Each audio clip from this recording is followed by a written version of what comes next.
இருமல் சளி இருக்கா? அப்ப கண்டிப்பா இந்த மாதிரி ஒரு தடவை குழம்பு வச்சு சாப்பிடுங்க. ரொம்ப ரொம்ப தொண்டைக்கு இதமாகவும் சீக்கிரமாவே சளி இருமலை குணமடையவும் செய்யும். அந்த குழம்பு எப்படி செய்யலாம் அப்படிங்கறத பாக்குறதுக்கு முன்னாடி இப்பதான் என்னோட வீடியோவை நீங்க ஃபர்ஸ்ட் டைம் பாக்குறீங்களா, ப்ளீஸ் லைக் அண்ட் சப்ஸ்கிரைப் பண்ணிருங்க. அப்பதான் வீடியோ போடுற எனக்கும் கொஞ்சம் என்கரேஜிங்கா இருக்கும். இப்ப வாங்க ரொம்பலாம் டைம் வேஸ்ட் பண்ணாம சூப்பரான டேஸ்ட்ல தொண்டைக்கு ரொம்ப இதமா இருக்கிற மாதிரி ஒரு சூப்பரான கார குழம்பு எப்படி செய்யலாம் அப்படிங்கறத நம்ம வீடியோக்குள்ள போய் பார்க்கலாம். வெல்கம் டு சாச்சி சமையல். ஃபர்ஸ்ட் இந்த குழம்பு பார்த்தீங்கன்னா நல்லெண்ணெயில தான் பண்ணணும். இந்த குழம்புக்கு தேவையான மசாலா ஃபர்ஸ்ட் அரைச்சிடலாம். அதுக்கு ஒரு கடாய் எடுத்து வச்சுக்கோங்க.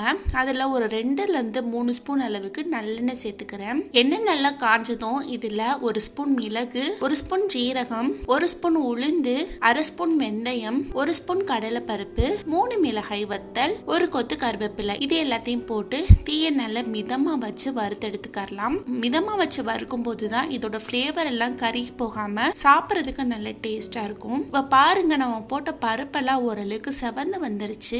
இந்த டைம்ல இதுல ஒரே ஒரு சில்ல அளவுக்கு தேங்காய் எடுத்து பொடிசா கட் பண்ணி வச்சிருக்கேன். அதை இதுல போட்டு அது கூட சேர்த்து நல்லா வறுத்து விட்டுக்கலாம். தேங்காய் போட்டு ரொம்ப நேரம்லாம் வதக்க தேவையில்லை.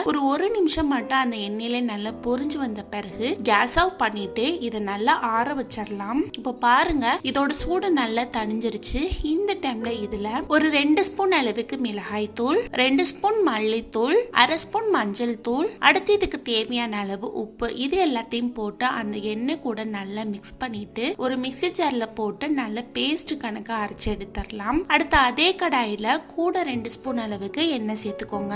எண்ணெய் நல்லா காஞ்சதும் 1 ஸ்பூன் கடுகு, 1/2 ஸ்பூன் வெந்தயம், 1 கொத்து கருவேப்பிலை, 4 பச்சை மிளகா, ஒரு மீடியம் சைஸ் அளவு பெரிய வெங்காயத்தை எடுத்து பொடிசா கட் பண்ணி வச்சிருக்கேன். அதே இதுல போட்டு அது கூட சேர்த்து நல்லா வறுத்து விட்டுக்கறலாம். நம்ம போட்ட வெங்காயத்தோட பச்சை வாசனை எல்லாம் போயிட்டு நல்ல ஒரு கண்ணாடி பதத்துக்கு வந்து அதோட கலர் லைட்டா மாறும் இல்லையா, அந்த ஸ்டேஜ் வர வரைக்கும் இது நல்லா வதக்கி விட்டுட்டு ஒரு 2 கிட்ட மீடியம் சைஸ் அளவு தக்காளி பழமா எடுத்து கட் பண்ணி வச்சிருக்கேன். அதை இதுல போட்டு வதக்கி விட்டுக்கறலாம். தக்காளி நல்லா மசிஞ்சு சாஃப்டா வர வரைக்கும் நல்லா வதக்கி விடுங்க. இப்ப பாருங்க, சூப்பரா இது ரெண்டுமே நல்லா வதங்கி வந்துருச்சு. இந்த டைம்ல நம்ம அரைச்ச மசாலா பேஸ்ட்டை எடுத்து இதுல போட்டுடலாம். அடுத்து மிக்ஸி ஜார்ல கொஞ்சமா தண்ணி ஊத்தி அதையும் அலசி இதுல ஊத்தி அந்த கிரேவி கூட நல்லா மிக்ஸ் பண்ணி விட்டுக்கோங்க. இப்ப பாருங்க, இது எல்லாம் சேர்ந்து சூப்பரா மிக்ஸ் ஆகி வந்துருச்சு. இந்த அளவுக்கு இது நல்லா மிக்ஸ் ஆகி வந்த பிறகு நல்ல மீடியம் ஃபிளேம்ல வச்சு ஒரு 5 நிமிஷத்துக்கிட்ட மூடி வச்சிடலாம். இதுல இருந்து எண்ணெய் நல்லா பிரிஞ்சு வரட்டும்.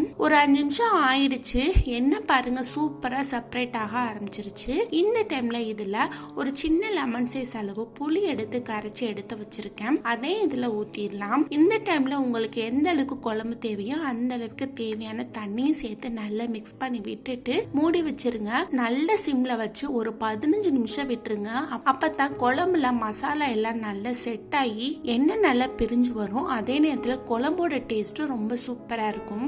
இப்போ ஒரு 15 நிமிஷம் ஆயிடுச்சு. பாருங்க, குழம்பு நல்லா ஆடை எல்லாம் போட்டு நல்லா பிரிஞ்சு வந்துருச்சு. இந்த அளவுக்கு வரணும், அப்பதான் டேஸ்ட் சூப்பரா இருக்கும். இந்த அளவுக்கு வந்த பிறகு சுட சுட சாதத்துல இதை போட்டு சாப்பிட்டீங்கன்னா தொண்டைக்கு ரொம்ப ரொம்ப இதமாகும். அதே நேரத்துல சளி இருமல் இருந்துச்சுன்னா சீக்கிரமா உங்களுக்கு சரியும் ஆகும். கண்டிப்பா ட்ரை பண்ணி பாருங்க. ட்ரை பண்ணி பார்த்துட்டு எப்படி இருந்தது அப்படிங்கறத கமெண்ட் பாக்ஸ்ல கமெண்ட் பண்ணுங்க. ரொம்ப ரொம்ப டேஸ்டான சூப்பரான இந்த கார குழம்பு உங்களுக்கு பிடிச்சிருந்ததுன்னா லைக் பண்ணுங்க, ஷேர் பண்ணுங்க, சப்ஸ்கிரைப் பண்ணுங்க. அப்படியே பக்கத்துல இருக்கிற பெல் ஐகானை கிளிக் பண்ணுங்க. தேங்க்ஸ் ஃபார் வாட்சிங்.